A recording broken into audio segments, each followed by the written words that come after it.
ባሌ ቤት እንግዳ ይዞ ሲመጣ በእኔ በመስተንግዶዬ በፈገግታዬ እንዲኮራ በእኔ ደረቱን እንዲነፋ እፈልጋለሁ ወላሂ። እና ሁሌ እንግዳ ይዞ ሲመጣ ጠብር ግፍ ብዬ ነው ማስተናግድለት።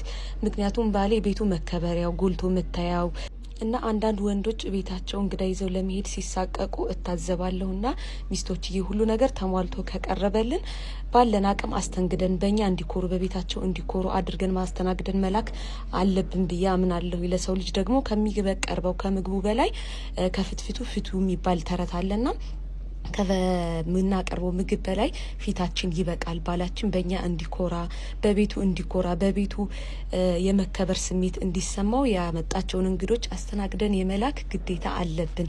አንዳንድ ወንዶች ደግሞ አሉ ሳያቀርቡ ሳያሟሉ ተሟልቶ ተሰርተው እንዲጠብቃቸው የሚፈልጉ። እናንተ ደግሞ አላህ ልብ ይስጣችሁ፣ አላህ ወደ ቀልባችሁ ይመልሳችሁ ነው የምለው ሴቶችዬ። እኛ ግን ሁሉን ነገር ባሎች ካቀረቡልን አሟልተን አስደስተን መላክ አለብን ብዬ ነው ማምነው የኔ አስተሳሰብ።